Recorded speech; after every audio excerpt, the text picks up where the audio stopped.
Assalamualaikum warahmatullahi wabarakatuh. Kembali bersama saya Ye Rohmana. Kita membahas permintaan, penawaran, dan keseimbangan pasar di mata kuliah Teori Ekonomi Mikro. Hal-hal yang kami pelajari pada kesempatan ini yaitu terkait dengan fungsi permintaan dan penawaran, hukum permintaan dan penawaran, fungsi permintaan dan penawaran individu, perubahan jumlah yang diminta dan yang ditawarkan, perubahan permintaan dan perubahan penawaran, serta keseimbangan pasar. Nah, apa itu permintaan?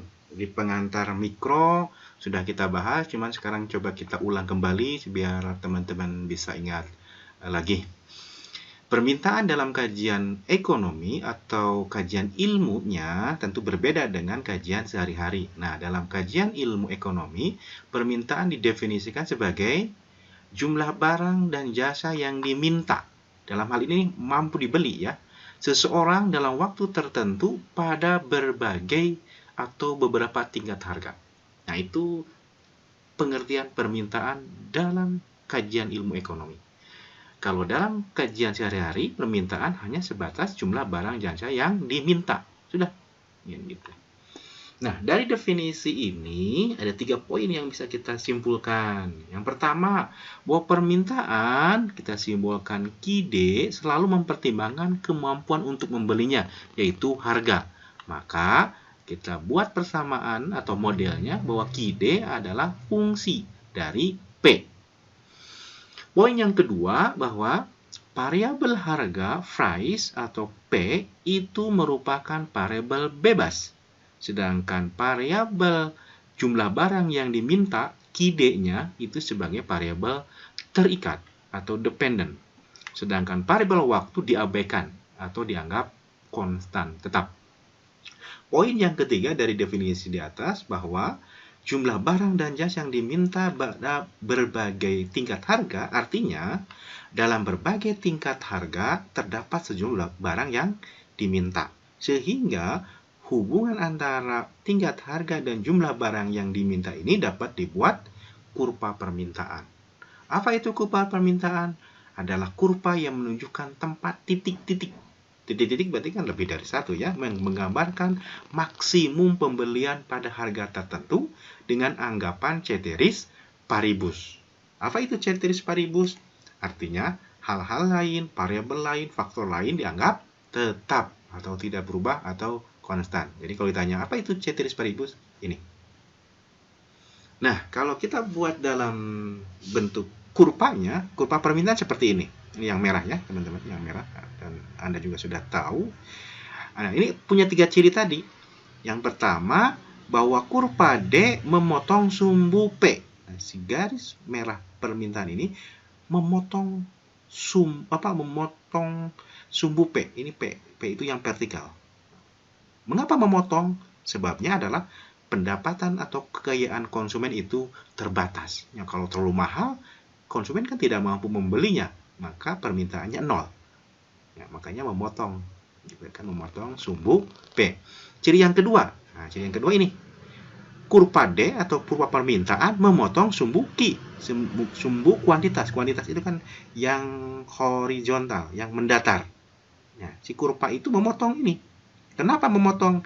Ini ada 2 sebabnya. Yang pertama, penurunan utilitas marginal.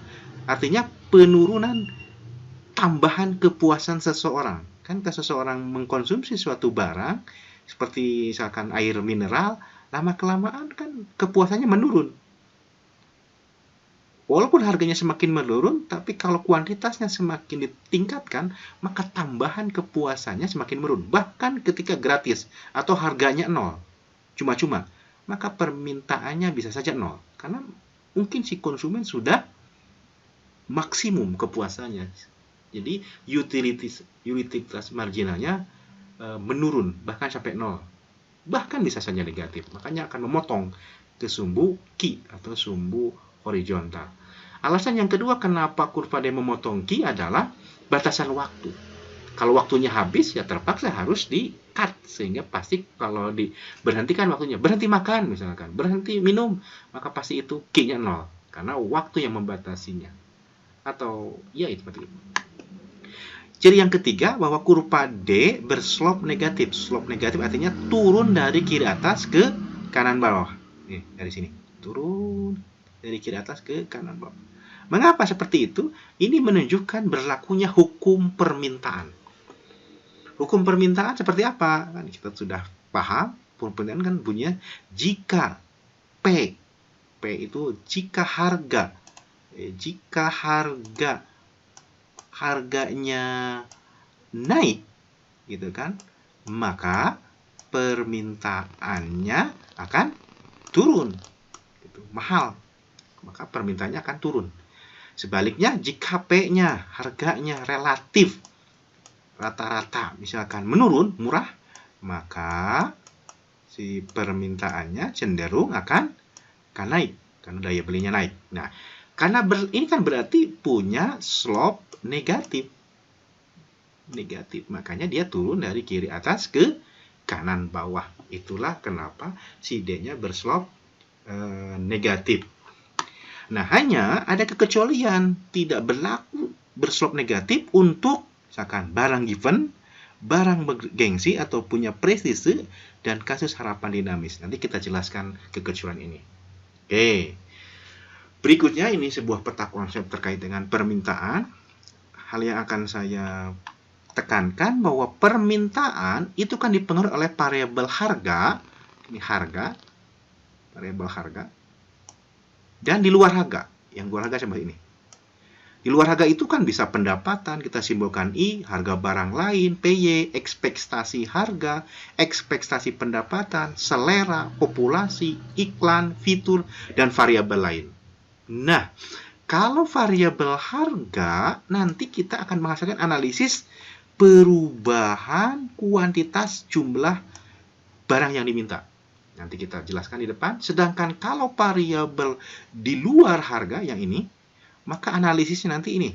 Analisis perubahan fungsi permintaan. Atau cukup analisis perubahan permintaan saja. Jadi bedanya, kalau harga analisis kuantitas, ini teman-teman, ada kuantitas. Sedangkan kalau di luar harga menghasilkan analisis permintaan. Tentu beda. Apa perbedaannya? Nanti kita jelaskan. Dan Anda sebenarnya sudah paham di pengantar, tapi kita ingat kembali. Nah, jika nanti, nah ini nih kesimpulannya, jika nanti pengaruh perubahan variabel penentu ini, penentu itu maksudnya yang ini, lebih besar daripada pengaruh perubahan harga, maka bisa saja terjadi kenaikan harga produk itu diikuti dengan kenaikan permintaan terhadap produk tersebut. Artinya pengaruhnya bisa saja positif, gitu. Jadi walaupun misalkan harganya naik, tapi kenaikan harga ini lebih besar, jika kenaikan harga ini ternyata masih lebih besar kenaikan variabel yang ini, maka bisa saja pengaruhnya positif. Oke. Sampai sini bisa diikuti ya. Oke, kalau belum nanti sambil jalan akan lebih paham. Nah, ini akan lebih pahamnya. Kalau kita buat dalam bentuk hubungan fungsi, maka fungsi permintaan akan seperti ini, teman-teman. Nah, ini nih. Nah, ini. Ki DX itu simbol dari jumlah barang yang diminta untuk permintaan X, itu F. F itu fungsi atau dipengaruhi oleh PX. PX itu kan simbol dari harga produk. Nah, harga produk punya bentuk hubungannya itu negatif atau terbalik. Makanya simbolnya negatif.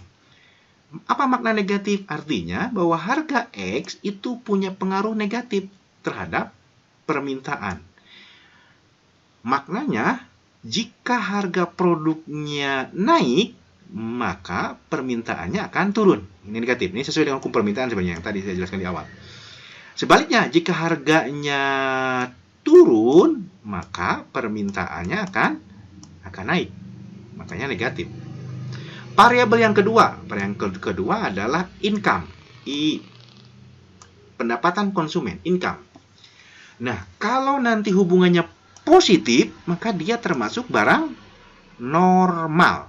Kalau positif, ingat, maka normal. Artinya apa? Kalau positif, artinya jika income-nya naik,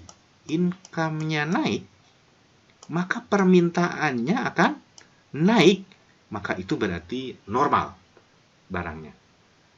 Nah, pendapatan konsumen juga bisa pengaruhnya negatif, teman-teman. Negatif. Nah, kalau negatif berarti dia termasuk produknya produk inferior. Makanya kalau ditanya, apa itu produk inferior? Ya karakternya dari variabel income. Makanya disebut inferior, kayak saya ke sini, disebut inferior jika income konsumen naik, Anda semakin kaya, tetapi permintaannya justru semakin menurun. Semakin pendapatan meningkat, permintaannya semakin menurun. Maka kalau seperti ini berarti dia termasuk barang inferior. Apa itu contoh barang inferior? Contohnya itu yang paling mudah itu barang aspal. Asli tapi palsu. Kayak seperti DVD bajakan. Anda fotokopian, buku mikro, saya misalkan difotokopi, ya itu inferior. Harusnya ketika Anda semakin kaya, ya ditinggalkan yang bajakan-bajakan, yang fotokopian, dan seterusnya. Kira-kira seperti itu. Bisa dipahami ya? Bisa diikuti sampai sini? Oke, kita lanjutkan. Variabel yang ketiga adalah PY. PY simbol dari harga produk lain yang berkaitan. Ada dua. Jika nanti pengaruhnya positif, maka dia barang substitusi. Artinya, jika harga barang X misalkan, PX misalkan ya, PX-nya naik. Misalkan, jika PX-nya naik, maka permintaan barang tersebut misalkan itu juga naik, maka berarti dia barang substitusi. Sebaliknya, jika harga barangnya turun, maka permintaannya juga akan turun, maka berarti dia memang barangnya barang substitusi. Oke, nanti saya coba contohkan. Contoh misalkan, harga teh misalkan ya, teh. Yang ini adalah gula. Teh dengan kopi, kalau melengkapi kopi kan ya, kopi. Simbol K lah misalkan, ini simbol teh. Jika harga teh di pasar itu mahal, maka permintaan kopi akan naik. Gitu. Kenapa? Ya sebab ketika harga teh itu mahal, kan kita tidak mampu membeli teh. Sedangkan kopi sebagai substitusinya ya pasti akan dinaikkan karena fungsinya kopi ya sebagai pengganti. Jadi ketika kita tidak mampu membeli teh, maka kita harus menaikkan konsumsi barang penggantinya. Misalkan kalau ayam, misalkan ayam harganya mahal, ya apa pengganti ayam? Misalkan kita proteinnya misalkan telur, ya permintaan telur akan naik berarti. Kira-kira seperti itu. Yang berikutnya, kalau nanti hubungannya negatif itu kan berlawanan arah, terbalik, maka dia akan disebut produknya adalah komplementer, melengkapi. Ingat, apa itu komplementer? Berarti kan fungsinya untuk melengkapi. Contoh ini kan negatif tadi ya. Contoh, kalau harga misalkan di sininya adalah teh misalkan ya, teh. Ketika harga teh mahal, naik misalkan, maka permintaan kalau komplementer pelengkap dari teh misalkan gula. Nah, kan kalau teh pakai gula kan lengkap fungsinya. Maka gimana permintaan gulanya? Gula. G, gula misalkan kita simbolkan G. Jika harga teh naik, permintaan gulanya apa nih? Kalau dilihat dari ini pasti negatif. Kalau negatif berarti ini harus turun di sini. Ya kan? Karena negatif pengaruhnya kalau komplementer. Pertanyaannya mengapa? Kan gitu ya. Why? Mengapa saat harga teh mahal kok permintaan gula turun? Alasannya adalah apa? Sebab ketika harga teh itu mahal, kan kita tidak mampu membeli teh. Ya kan? Tehnya kan tidak beli. Nah, kalau tehnya tidak mampu dibeli, ya wajar kalau kemudian si pelengkapnya yaitu gula harus turunkan. Kan kita tidak mampu membeli teh, atau membeli tapi sedikit. Nah, kalau belinya sedikit, si tehnya, ya gulanya pun harus sedikit, biar fungsinya melengkapinya sempurna. Gitu. Kalau beli teh banyak, gulanya sedikit, malah nggak enak, nanti nggak manis. Atau gulanya kebanyakan nggak manis. Jadi harus pas. Kalau ini naik, ya harganya naik, ya harus kita turunkan. Karena kita mampu membeli tehnya sedikit. Itulah hubungan negatif dari barang komplementer. Mudah-mudahan bisa dipahami. Berikutnya, variabel yang keempat adalah T. T simbol dari selera, taste. Pokoknya positif. Ya, semakin Anda seleranya tinggi, maka permintaannya akan semakin meningkat. Gitu. Lagi sehat, lagi semangat makan, tentu akan lebih banyak makan. Gitu. Kalau sakit, ya seleranya turun, pasti turun permintaannya, dan seterusnya. Berikutnya, faktor yang kelima, IN. Intensitas kebutuhan. Jangan-jangan sebenarnya faktor utama kita membeli sesuatu itu ini dulu, jangan-jangan sebelum harga gitu ya. Ini penting enggak sih? Makanya pengaruhnya positif. Semakin penting, semakin intensif, semakin penting sebuah barang bagi kebutuhan kita, maka permintaannya akan naik.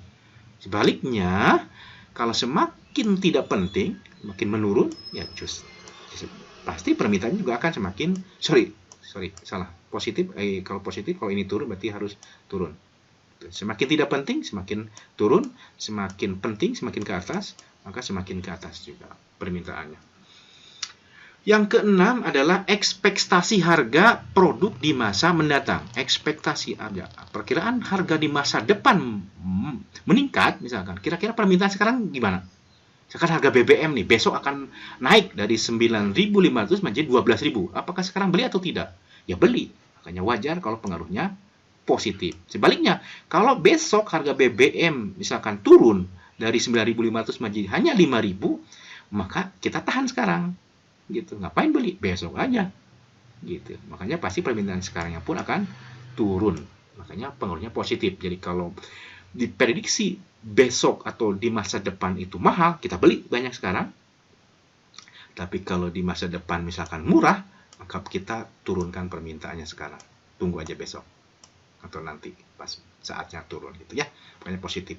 Yang berikutnya ekspektasi pendapatan. Kalau tadi ekspektasi harga, sekarang ekspektasi pendapatan. Jika misalkan pendapatan Anda bulan depan akan naik besar, misalkan 50%, maka sekarang itu pembeliannya sudah naik duluan gitu. Udah gayanya udah naik, makanya pengaruhnya positif. Sebaliknya, jika kekayaan Anda diprediksi bulan depan misalkan menurun, misalkan bulan depan transfer dari orang tua Anda menurun, misalkan Teteh, AA, mohon maaf kata orang tua Anda tuh, pendapatan transferannya akan turun bulan depan ya, misalkan turunnya 20%. Maka sebelum Anda bulan depan turun, maka bulan sekarang pun Anda permintaannya sudah turun duluan. Makanya kalau turun pendapatan, ini turun permintaan, maka pengaruhnya positif artinya. Sebaliknya kalau naik bulan depan, maka sekarang pun sudah naik duluan. Saya pikir itu bisa dipahami. Kita lanjutkan berikutnya. Variabel yang ke-8 adalah ekspektasi ketersediaan produk di masa depan. Ketersediaan produk. Ini pengaruhnya negatif. Artinya apa? Kalau di masa depan, misalkan persediaannya banyak, meningkat, misalkan, maka permintaan sekarang itu akan turun. Kalau banyak ya, nanti aja. Tapi kalau misalkan diprediksi ketersediaan barang tersebut atau jasa tersebut turun atau langka, maka permintaan sekarang akan banyak. Karena dicadangkan kan, kalau bulan depan misalkan air akan nyusut nih, kemarau panjang maka persediaannya pasti akan dinaikkan sekarang itu. Dari sekarang kan. Makanya ini turun, ini naik, ini turun, berarti pengaruhnya negatif. Makanya hikmah dari ini adalah jaga sumber daya alam kita dengan baik biar ketersediaannya berlangsung lama gitu dan buat masa depan. Variabel yang ke-9 adalah N. N itu adalah banyaknya konsumen potensial. Pengaruhnya positif. Artinya kalau konsumennya semakin banyak, maka pasti permintaannya semakin banyak juga. Kalau konsumennya sedikit, maka itunya juga akan sedikit. Jadi positif. Pengeluaran iklan, advertising, A. positif. Semakin banyak iklannya, maka permintaan bisa saja meningkat. Kenapa? Kan kalau iklan itu kan informasi produk barang tersebut, semakin jelas informasi barang tersebut tersampaikan ke masyarakat, masyarakat bisa saja persepsinya berubah sehingga membeli produk tersebut, dan sebaliknya. Yang berikutnya fitur, atribut produk. F, fitur. Kita pengaruhnya positif, artinya semakin banyak fiturnya, maka permintaan barang tersebut akan meningkat. Contoh, handphone, kalau atributnya bagus, maka permintaannya juga pasti akan bagus. Mobil Anda, itu kan, kalau fitur-fiturnya bagus, itu akan disenangi dan permintaannya akan. Sebaliknya, kalau fiturnya jelek, menurun sedikit, maka pasti permintaannya juga kemungkinan sedikit, gitu ya. Tentu semua ini dengan asumsi ceteris paribus. Apa tadi? Faktor-faktor lain harus dianggap tetap. Oke. Ini sudah kita jelaskan tadi hukum permintaan. Jika harga suatu barang naik, maka jumlah barang yang diminta akan turun. Sebaliknya, jika harga suatu barang turun, relatif turun rata-ratanya, maka permintaannya akan bertambah dengan asumsi ceteris paribus. Nah, mengapa jika harga turun orang cenderung menambah jumlah barang yang dibeli sih? Gitu ya. Kenapa? Jika harga turun, murah, relatif murah, turun, maka dia menambah. Minimal ada 2 alasan. Yang pertama, bahwa jika terjadi penurunan harga akan menarik pembeli baru. Iya kan? Kalau harga harga menurun, itu kan daya beli kita akan meningkat. Akibatnya masyarakat yang baru pun akan membeli, dan yang masyarakat yang sudah lama pun konsumen lama juga akan bisa meningkatkan. Akibatnya ya menambah jumlah barang yang dibeli. Yang kedua alasannya adalah penurunan harga bisa membuat orang kaya menambah jumlah pembelian ya tadi. Ya. Berikutnya, kalau ditanya mengapa jika harga naik justru orang cenderung mengurangi. Kebalikannya, sama alasannya adalah jika harga naik maka dia akan berusaha mengganti, mensubstitusi dengan barang lain yang sejenis. Kayak tadi ayam, misalkan harga ayam mahal di pasar itu, ya konsumen pasti akan mencari pengganti protein dari ayam, tapi fungsinya sama, mengganti. Maka misalkan telur, maka telur bisa dinaikkan permintaannya gitu. Jadi harga naik cenderung mengurangi pembelian, dikurangi si ayamnya gitu. Yang kedua, karena bila harga naik maka kita merasa pendapatannya menurun dari sebelumnya, daya belinya menurun, ya pasti ya kan. Dengan asumsi pendapatannya tetap, yang lainnya tetap ya. Oke, nah tadi dijelaskan ada kekecualian hukum permintaan. Kalau hukum permintaan kan tadi slope-nya negatif. Artinya ketika harga mahal, ketika harga meningkat, maka permintaannya menurun. Nah, ini kecuali. Ada 3 di kesempatan ini. Memang ada kasus yang lain. Ada 3 yang kekecualian berlakunya hukum permintaan seperti ini. Slope-nya negatif. Yang pertama, barang given. Barang given adalah barang inferior, tetapi tidak semua barang inferior adalah barang given. Kenapa disebut given? Karena penemunya Robert Given. Semakin tinggi tingkat harga, permintaan barang ini semakin meningkat justru. Berarti kan positif ya, tinggi meningkat. Kan kalau hukum permintaan mah meningkat, ininya turun. Nah, ini berarti kurva permintaannya berslope positif. Hal ini disebabkan oleh meningkatnya harga menjadikan orang yang berpendapatan rendah semakin tidak mampu membeli barang yang kualitasnya lebih baik, menjadikan pembelian ini semakin banyak. Contoh, ketika harga roti naik di sini ya, contohnya, maka permintaan roti malah naik. Mengapa? Ternyata diketahui bahwa saat bersamaan harga daging itu naik. Jadi roti adalah pengganti sarapan dari daging. Contoh lain mungkin nih, yang lebih masuk ke alam sadar kita misalkan ya, masuk ke dunia mahasiswa misalkan, buat buku fotokopian nih. Jika butuh fotokopian semakin mahal, maka justru semakin pembelinya banyak. Why kan? Mengapa? Sebab buku aslinya pasti akan lebih mahal. Iya kan? Karena kita mohon maaf, yang pendapatannya rendah ya tidak mampu membelinya. Gitu kan, tadi barang given adalah barang inferior. Walaupun tidak semua barang inferior adalah barang given. Berikutnya, kasus yang kekecualian hukum permintaan, kasus pengaruh harapan dinamis. Perubahan jumlah yang diminta dipengaruhi oleh perubahan harga terkait dengan harapan konsumen. Artinya, kenaikan harga hari ini justru akan diikuti kenaikan permintaan barang tersebut. Kedua, karena ada harapan barang itu terus menaik. Contoh emas. Wah, emas sekarang kan harganya dulu kan 2 tahun yang lalu atau 1 tahun yang lalu kan hanya 500.000 per gram. Sekarang kan sudah 1 juta.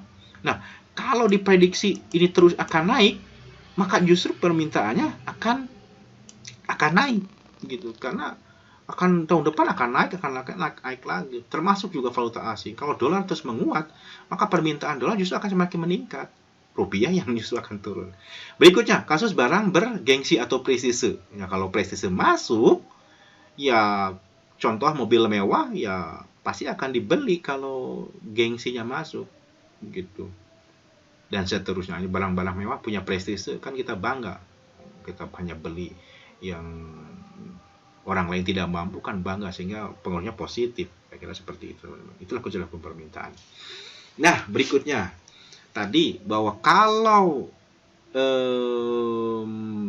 perubahan yang dipengaruhi oleh hanya harga, hanya P, maka akan melahirkan analisis perubahan jumlah barang yang diminta. Nah, kalau hanya harga yang berubah, misalkan dari P1 ke P2 atau dari P2 ke P1, boleh ke sini, maka ini akan menghasilkan analisis ini. Dan itu hanya pergerakan disebutnya. Sebab hanya variabel harga yang mempengaruhi permintaan. Contoh misalkan harga naik dari P2 ke P1 menjadikan permintaan turun dari Q2 ke Q1. Maka pergerakan dari titik B, misalkan dari sini, ke titik A, itu disebut dengan pergerakan. Analisisnya disebut dengan analisis perubahan jumlah barang yang diminta. Nah, di luar harga, misalkan perubahan karena income, I, maka bukan analisis perubahan jumlah, tapi analisis perubahan permintaan. Contoh, pada saat harga P1 jumlah barang yang diminta Q1. Kemudian pendapatan konsumen naik misalkan. Maka kalau pendapatan konsumen naik, maka kurva permintaannya bergeser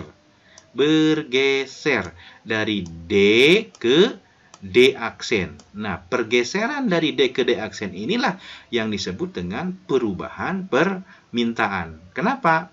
Karena disebabkan oleh selain harga. Kayak income, selera, dan seterusnya. Pokoknya di luar harga. Nah, kalau kita digabungkan analisisnya seperti ini. Kalau dari A ke C, misalkan dari harga 80, kemudian berubah menjadi 40 harganya itu. Maka konsumen akan naik permintaannya dari 20 ke 40. Nah, atau dari titik A ke titik C.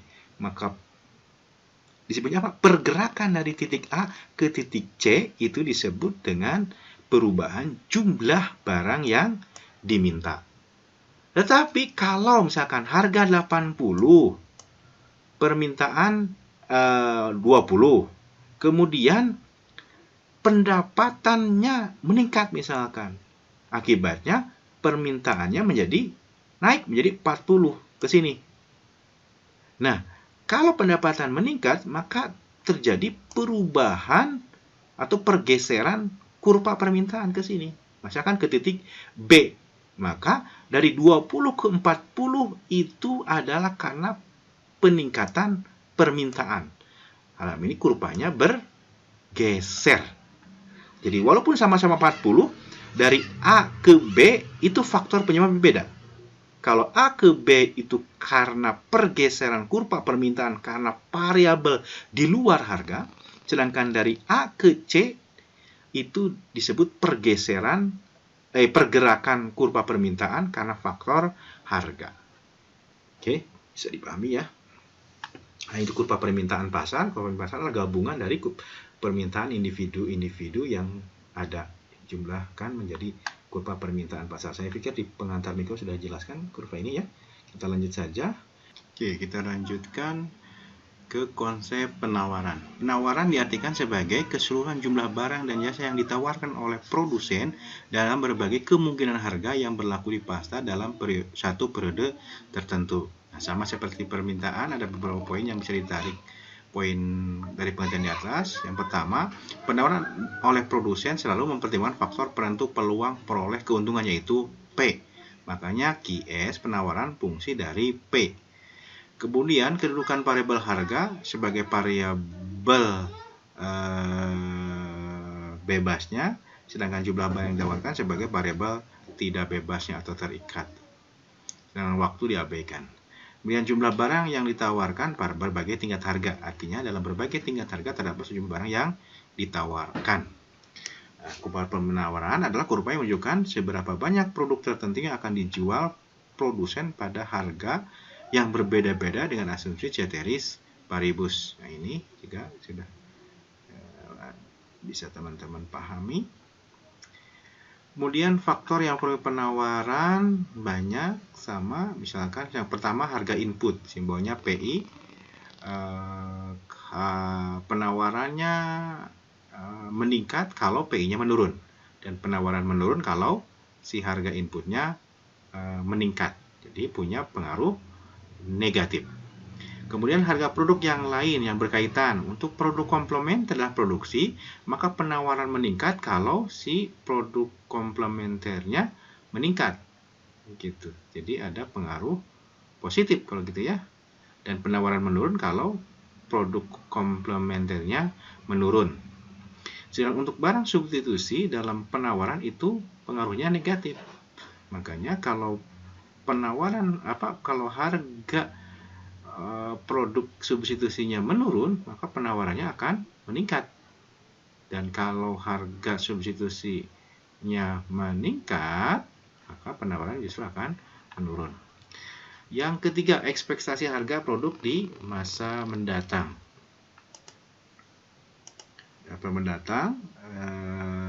Kalau harga mendatang menurun, maka penawarannya akan meningkat, gitu ya. Dan kalau harga ekspektasi di depan meningkat, penawaran sekarang akan menurun. Tunggu aja sampai besok meningkatkan, gitu ya. Karena berharap keuntungan yang lebih besar. Teknologinya meningkat, maka penawaran akan meningkat. Kalau teknologinya menurun, maka penawaran juga akan menurun. Jadi pengaruhnya positif. Banyaknya perusahaan sejenis, semakin banyak, semakin meningkat. Semakin menurun juga penawarannya. Dan yang lain-lain. Oke, teman-teman bisa baca lagi nanti di buku ya. Hukum penawaran ini berlaku positif.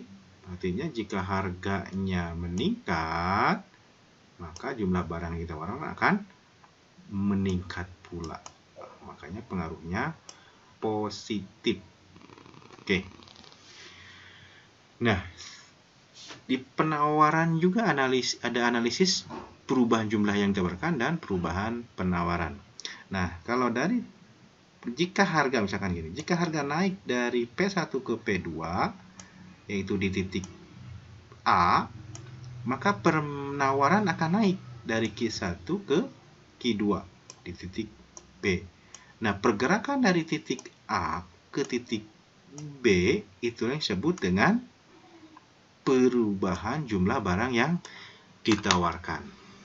Sedangkan kalau terjadinya pergeseran kurva dari S menjadi S aksen, misalkan teknologinya menurun, maka itu disebut pergeseran dan analisisnya disebut analisis perubahan penawaran. Sama ini juga, kalau dari titik A ke titik C, maka itu disebut dengan pergerakan sepanjang kurva penawaran. Tapi kalau dari titik A bergeser ke B, maka itu disebut dengan peningkatan penawaran dengan kurvanya yang bergeser. Banyak penentu dari permintaan dan penawaran. Yang sebelah kiri ini adalah permintaan, demand, slope-nya negatif, yang sebelah kanan penawaran.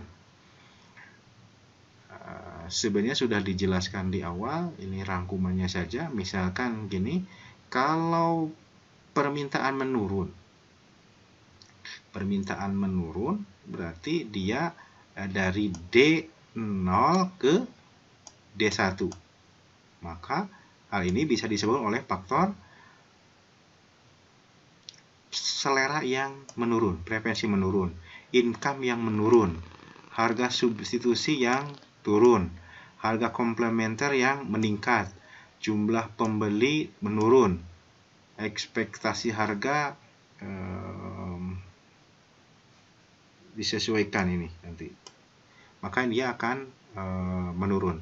Kebalikannya, kalau seleranya meningkat, income meningkat, harga substitusi meningkat, harga komplementer menurun, jumlah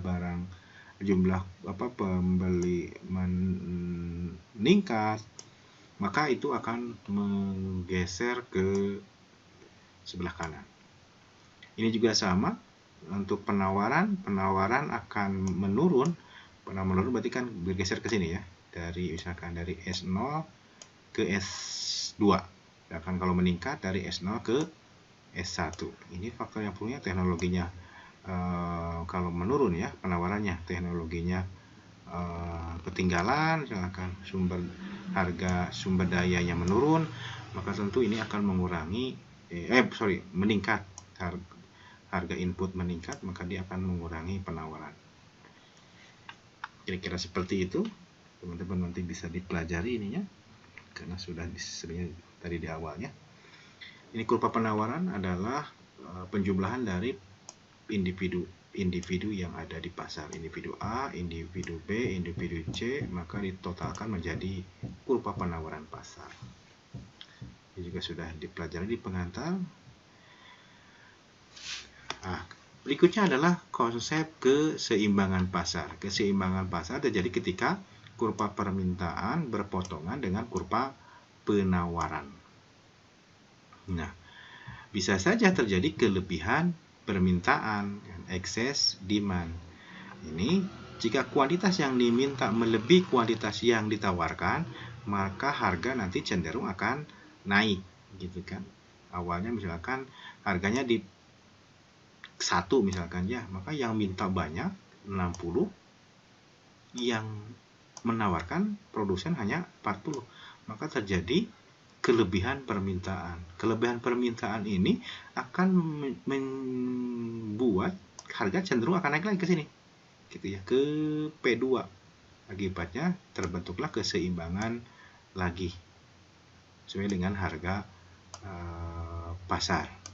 Hal yang sama di excess supply. Excess supply itu terjadi kalau misalkan harga di atas pasar, misalkan di P3, di harga $3. Maka kalau harga terlalu mahal, justru yang menawarkan banyak di sini nih di 60, yang minta sedikit karena terlalu mahal kan. Makanya ini disebut dengan excess supply, kelebihan penawaran. Nah, kalau kelebihan penawaran lama-lama akan turun lagi, kan gitu kan, akan turun lagi, tidak diminati oleh konsumen, ke harga 2 dan kembali lagi ke keseimbangan. Jadi nanti juga akan keseimbangan lagi ya. Nah, itulah proses distribusi berdasarkan harga atau price rationing. Nah, kita akan memperdalam pada kesempatan teori ekonomi ini analisis grafik dari perubahan permintaan dan perubahan penawaran terhadap keseimbangan pasar. Nah, coba kita kasus 1. Kasus 1, jika perubahan permintaannya meningkat. Nah, kalau permintaan meningkat, misalkan dari D1 menjadi D2. Contoh, misalkan udara panas meningkatkan permintaan es krim. Jadi kalau udara panas, permintaan es krimnya naik. Permintaan menaik dicirikan dengan kurva D bergeser. Tuh, bergeser. Membuat kurva baru, yaitu ke D2. Akibatnya harga akan naik dari P1 menjadi P2 dan kuantitas juga akan naik dari Q1 ke Q2. Itulah keseimbangan baru kalau permintaan di pasar meningkat. Bisa ya? Oke, makanya bijaklah dalam membeli, karena kalau permintaan banyak justru di pasar harga akan semakin mahal. Oke. Berikutnya, ini ada beberapa kasus lain, misalkan permintaan meningkat tetapi supply tidak berubah. Yang tadi ya, jika permintaan meningkat dari D1 meningkat menjadi D2, maka harga akan naik ke sini dan kuantitas akan naik. Kasus yang kedua adalah ketika penawaran meningkat tetapi permintaan tidak berubah. Kalau penawaran meningkat, misalkan dari S1 nih, maka kalau penawaran meningkat berarti si kurva S-nya bergeser ke kanan. Ke kanan ke sini.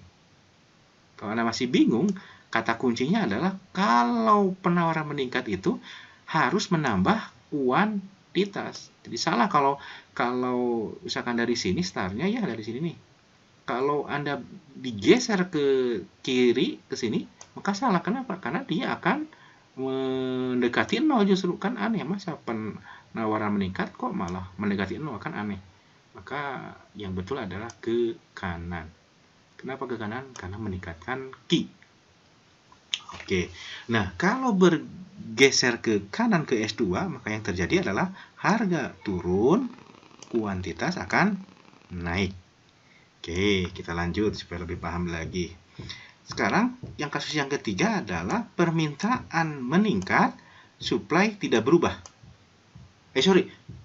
Permintaan menurun, decrease. Permintaan menurun, penawaran tidak berubah. Maka kalau permintaan menurun, misalkan mulai dari D1, kalau permintaan turun berarti dia bergeser ke kiri, bawah, ke sini. Apa cirinya? Dia mendekati 0. Gitu. Kalau permintaan naik, dia akan bergeser ke kanan karena dia akan mendekati Q yang semakin meningkat ke sini. Kalau dia akan ke sini. Oke, akibatnya harga akan turun. Kalau permintaan turun itu, kuantitas akan turun juga. Yang keempat, kalau penawaran menurun sekarang, permintaannya tetap. Kalau penawaran turun berarti kan dia bergeser dari S1 ke S2 ke sini, akibatnya harga akan meningkat, tapi kuantitas akan menurun di pasar itu. Oke, sampai sini bisa diikuti ya. Nanti diulang lagi kalau Anda belum paham. Nah, ini kalau sekarang kita ada perubahan di permintaan maupun di penawaran gitu ya. Coba kasus yang kedua, sebenarnya kasus yang ketiga ini ya. Kasus yang ketiga dari slide gitu ya, tadi banyak sih. Gimana kalau penawaran berkurang, permintaan berkurang? Kalau penawaran berkurang berarti si S1 bergeser ke S2, kan berkurang, mendekati 0 ininya, kuantitasnya. Kalau permintaan berkurang, sama, dia bergeser ke kiri juga. D bergeser ke D2, D1 ke D2. Nah, di mana titik keseimbangannya? Titik keseimbangannya cari aja yang titik potong antara D2 di sini dengan S2 yang ini. Maka titik potongnya di E2 di sini. Maka yang terjadi kesimpulannya adalah dampaknya harga turun, semakin turun dari P1 ke P2 dan kuantitas juga turun dari Q1 ke Q2 kalau penawaran berkurang, permintaan berkurang. Nah, ini Anda bisa baca sebelah kanan penjelasannya ya. Silahkan dipelajari. Berikutnya, nah ini yang terakhir, mungkin nanti disimpulkan di terakhirnya. Bagaimana kalau permintaan meningkat? Berarti kan kalau meningkat kan dia bergeser dari D0 ke D1. Dan penawaran juga meningkat. Penawaran meningkat dari S0 ke S1. Apa yang terjadi? Maka yang pasti, teman-teman, kalau seperti ini adalah output jelas naik. Pasti naik. Ini naik. Dari Q1 ke dari Q0 ke Q1 pasti naik kalau kuantitas. Tapi kalau harganya itu belum pasti. Di sini ada 3 alternatif. Bisa saja harga meningkat ini kalau peningkatan permintaan lebih besar daripada peningkatan penawaran. Lihat. Ini dibuat versi kecilnya ya. Jadi kalau si D-nya, lihat teman-teman, ini misalkan D apa ini tuh? D0 meningkat menjadi D1 dan juga S meningkat dari S0 ke S0 ini ya. S0 ke S1, tetapi peningkatan permintaan lebih besar. Ini ada kalau Anda itu lebih besar daripada peningkatan penawaran. Ya kan? Lebih besar kan luasnya, lihat jaraknya dari D0 ke D1 kan luas panjang gitu ya. Ini sedikit. Tapi sama-sama meningkat, cuma lebih besar. Akibatnya harga akan meningkat. Bisa dipahami ya? Yang kedua, kalau pergeserannya sama luasnya teman-teman, panjangnya. Ini meningkat, ini meningkat. Maka harganya akan tetap. Dan yang ketiga, dibalik. Peningkatan permintaan sedikit, peningkatan penawaran banyak. Maka cenderung harga akan turun. Saya ulangi. Jika permintaan meningkat, penawaran meningkat, maka yang pasti kuantitas akan meningkat. Tetapi harga belum tentu. Bisa meningkat kalau peningkatan permintaan lebih besar daripada peningkatan penawaran. Harga akan tetap jika peningkatan permintaan sama dengan peningkatan penawaran, dan harga bisa murah turun kalau peningkatan permintaan lebih kecil daripada peningkatan penawaran, atau peningkatan penawaran lebih besar daripada peningkatan permintaan. Bisa ya? Pelan-pelan nanti Anda bisa diikuti. Oke, ini sumber bacaannya saya baca dari buku Gerald Stone, Core Microeconomics. Nanti teman-teman bisa baca, download e-booknya ya. Berikutnya, nah ini ada di bukunya Dick Mitter, Kopok dan Rock, Essential of Economics. Sama sebenarnya seperti yang ini juga sama. Jadi kalau permintaan meningkat, penawaran meningkat, maka yang pasti penawaran akan meningkat, tetapi harga belum tentu, bisa naik, bisa turun, bisa tetap tadi yang seperti ini ya. Bisa dipahami. Nah, berikutnya yang sebelah sininya. Jika permintaan menurun, penawaran menurun juga, maka yang pasti kuantitas juga akan turun. Tetapi harga belum tentu. Bisa saja meningkat, harganya bisa saja tetap, dan juga bisa turun. Apa ya kalau meningkat harganya? Meningkat kalau permintaan sedikit, oke, tapi penurunan permintaan lebih rendah. Saya akan ke sini nih. Dan penurunan penawaran lebih tinggi. Gitu kan, ke sini nih. Maka titiknya kan di sebelah sini. Berarti harganya akan naik. Tapi kalau penurunan permintaan sama dengan penurunan penawaran, maka harganya akan tetap. Sebaliknya, kalau penurunan permintaan lebih tinggi, lebih besar daripada penurunan penawaran, misalkan hanya sampai sini. Ini misalkan di sini penurunan penawaran, teman-teman. Sedikit. Tapi kalau penurunan permintaan lebih banyak ke sini, misalkan ke sini. Maka titik singgungnya kan di sini. Kuantitas turun dan harga juga turun. Gitu. Mudah-mudahan bisa dipahami ya. Oke, kita lanjut. Hal yang sama juga. Permintaan meningkat, penawaran menurun. Permintaan meningkat ke sini, bergesernya ke sini. Penawaran menurun ke sini.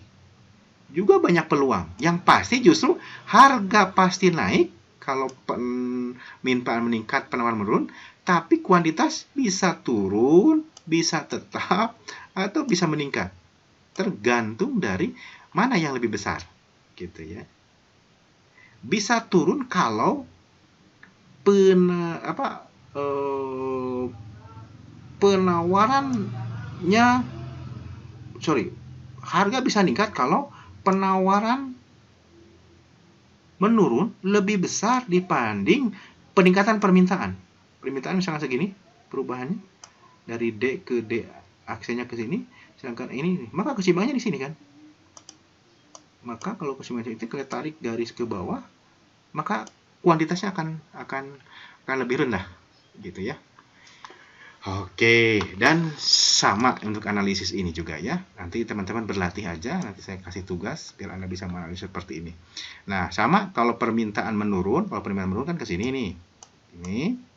Kemudian supply meningkat, supply ke sini.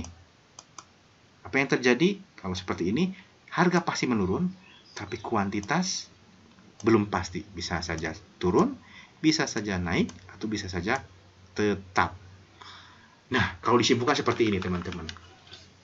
Bagaimana pergeseran kurva permintaan dan penawaran mempengaruhi keseimbangan pasar.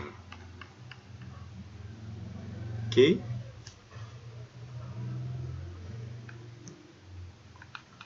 Yang ini. Jadi kalau ini berarti daerah, kalau permintaan meningkat, penawaran meningkat. Kalau daerah ini berarti kalau penawaran menurun, permintaan meningkat. Kalau wilayah ini berarti wilayah kalau penawaran menurun, permintaan menurun. Kalau wilayah ini berarti wilayah permintaannya menurun, penawaran meningkat. Oke, simpulan seperti itu. Nah, untuk menguji pemahaman Anda terkait ini, kita ajukan latihannya ya. Nah, berikutnya matematiknya, saya pikir teman-teman sudah bisa memahaminya. Keseimbangan matematis bahwa terjadi ketika QD sama dengan QS, atau juga boleh PD sama dengan PS. Kuantitas yang diminta sama dengan kuantitas yang ditawarkan, atau harga yang diminta sama dengan harga yang ditawarkan. Di mana QD adalah A min BP untuk permintaan dan QS adalah A plus BP. Kalau inverse-nya ya jadi ini, PD sama dengan A min BQ, kemudian PS-nya A plus BQ. Keseimbangan baru ketika ada pajak. Kalau ada pajak, maka keseimbangan barunya seperti ini, QD sama dengan QS aksen. Di mana QD tetap, kalau QS aksen berarti A plus P kali P min T jika pajaknya spesifik. Sedangkan QS aksennya akan A plus B dalam kurung P min T P kalau dia pajaknya proporsional. Sedangkan kalau bentuk keseimbangannya PD sama dengan PS aksen, karena ada pajak, maka PD-nya sama seperti di awal yang ini. Sedangkan PS-nya, kalau dia pajak spesifik, dia A plus BQ plus T, tapi kalau pajaknya proporsional dia plus TP di sini. Oke, saya pikir itu untuk subsidi, tinggal ininya dikurangi ya. Ininya pakai simbol S. Terima kasih. Kita ketemu lagi di pertemuan berikutnya. Assalamualaikum warahmatullahi wabarakatuh.